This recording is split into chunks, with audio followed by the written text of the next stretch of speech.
கண்மணி தகவல்கள் சேனல் நேயர்கள் அனைவருக்கும் வணக்கம். தற்பொழுது தமிழ் சினிமாவில் எங்கும் ஓங்கி ஒலிக்கும் குரல் என்றால் அது இயக்குனர் லோகேஷ் கனகராஜின் குரல்தான். வெற்றி பட இயக்குனர்கள் வரிசையில் நிற்கிறார். பத்திரிகையாளர் பேட்டிகளில் பெரும்பாலும் தன்னுடைய பர்சனல் கேள்விகளுக்கு பதில் சொல்ல விரும்புவதில்லை. திட்டுவதானாலும் சரி, பாராட்டுவது என்றாலும் என்னை பற்றி மட்டும் பேசுங்கள், என் வீட்டில் நடப்பதை கேட்காதீங்க என்கிறார் அழுத்தமாக. அத்துடன் அருண் மாதேஸ்வரன் இயக்கத்தில் ஹீரோவாகவும் நடிக்கவிருக்கிறார்.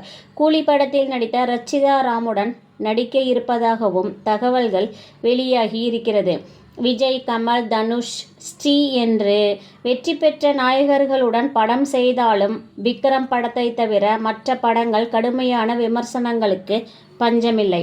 சமீபத்தில் ஈர்க்கப்பட்ட நடிகர் ஸ்ரீ உடல்நலம் கடுமையாக பாதிக்கப்பட்ட போது அவருக்கு மருத்துவ உதவிகளை தானே முன்வந்து செய்தவர்தான் லோகேஷ் கனகராஜ் அவர்கள்.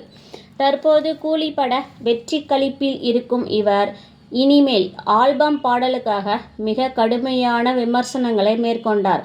இப்படியெல்லாம் இந்த ஆல்பம் சாங் காட்சிகள் வரும் என்று தெரிந்துதான் ஸ்ருதிஹாசனுடன் நடித்தேன் என்று சர்ச்சைக்கு முற்றுப்புள்ளி வைத்தவர் லோகேஷ்.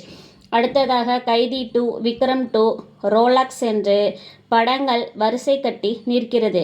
இருப்பினும் நடிகர்களின் தேதிக்காக வெயிட் செய்து கொண்டிருக்கிறேன் என்கிறார் லோகேஷ் அவர்கள்.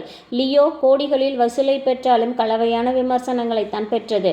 தற்போது கூலியும் பல கோடிகளில் வசூல். முதலில் UA சான்றிதழ் தரப்பட்டாலும் தற்பொழுது அதிகப்படியான சண்டை காட்சிகள், புகைப்பிடித்தல், பேட்வேர்ட் அதிக அளவில் உள்ளது என்று சென்சார் போர்டு A சான்றிதழ் மட்டுமே வழங்க உத்தரவிட்டிருக்கிறது. இந்த A சான்றிதழால் ஒரு சிக்கல் உள்ளது. என்னவென்றால் குழந்தைகள் பார்க்க அனுமதி இல்லை என்பதுதான். ரஜினி படம் என்றால் குழந்தைகள் இல்லாமலா என்கிறது தயாரிப்பு நிறுவனம்.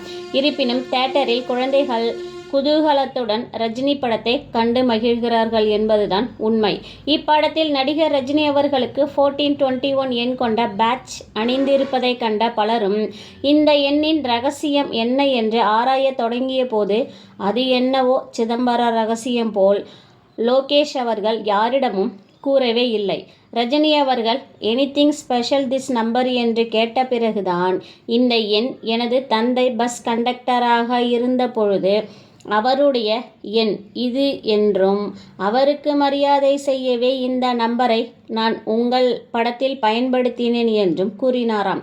அதிர்ச்சியான ரஜினி, உங்க அப்பாவும் கண்டக்டரா என்று கேட்க, இப்படி 2 கண்டக்டர்களையும் கனெக்ட் செய்தது கூலி படத்தை எடுத்தார் லோகேஷ்.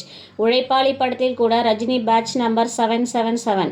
இந்த நம்பர் கதைப்படி ரஜினியின் தந்தை உழைப்பாளியாக இருந்த போது அணிந்திருந்த நம்பர் பேட்ச் என்று கதை வடிவம் இருக்கும். இந்த நம்பர் பேட்ச் ரஜினிக்கு பழசு, லோகேஷ் அவர்களுக்குத்தான் புதுசு. கூலி படம் குறித்து நடிகை சிம்ரன் கூறுகையில், தலைவர் எப்பொழுதுமே மாஸ்தான் என்றாலும் படம் கலவையான விமர்சனங்களை பெற்றாலும் வசூல் மட்டும் மாஸ்தான். ரிலீஸுக்கு முன்பே ₹500 கோடி வியாபாரம் என்று பேசப்பட்டது. இன்னும் திரைக்கதையில் கவனம் செலுத்தியிருக்கலாம் என்கிறார்கள் படம் பார்த்தவர்கள் மற்றும் ரசிகர்கள்.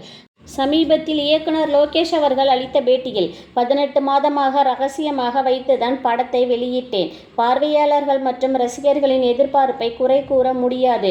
எதிர்பார்ப்பு இல்லை என்றால் சினிமாவே இல்லை என்று கூறினாலும் ஆனாலும் ரசிகர்களின் எதிர்பார்ப்புகளுக்காக என்னால் ஒருபோதும் கதை எழுத முடியாது. நான் ஒரு கதை எழுதுவேன், அது பார்வையாளர்கள் மற்றும் ரசிகர்களை திருப்திப்படுத்தினால் மகிழ்ச்சி, இல்லையெனில் தொடர்ந்து முயற்சிப்பேன் என்று கூறியிருக்கிறார் லோகேஷ் அவர்கள்.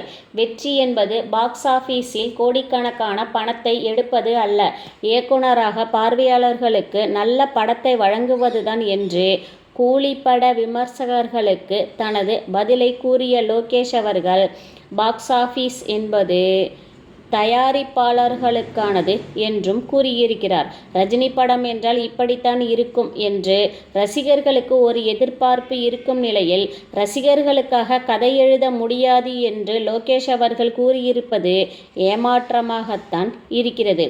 சினிமா பார்க்க செல்வதே ஒரு ரிலாக்ஸ் மற்றும் பொழுதுபோக்கிற்காகத்தான். அங்கு சென்று வன்மத்தையா பார்த்துவிட்டு வர முடியும் லோகேஷ் அவர்களே? தொடர்ந்து இணைந்திருங்கள். கண்மணி தகவல்கள் சேனலுடன். லைக் செய்யுங்கள், ஷேர் செய்யுங்கள். நன்றி.